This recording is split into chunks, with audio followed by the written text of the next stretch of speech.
Ümumiyyətlə bu quyuların gələn ziyarətçilər üçün də çox maraqlıdır. Onlar müxtəlif vaxtda suallar verirlər ki, bu mənbəyi necə olur ki, burada ətrafda şirin su olmadığı halda bu quyudan şirin sular çıxır.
Xanəgahın həyətində yerləşən su quyularının özünə məxsus xüsusiyyətləri vardır.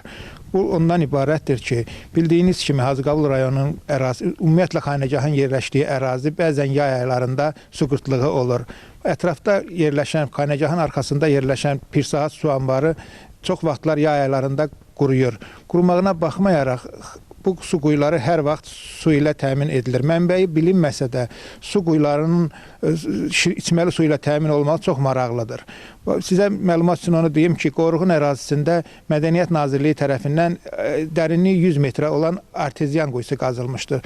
Lakin bizim bu ərazidə şirin su mənbəyi çox dərində olduğu üçün arteziyan quyusundan istifadə edə bilmirik. Ona görə ki, oradan çıxan su şordur.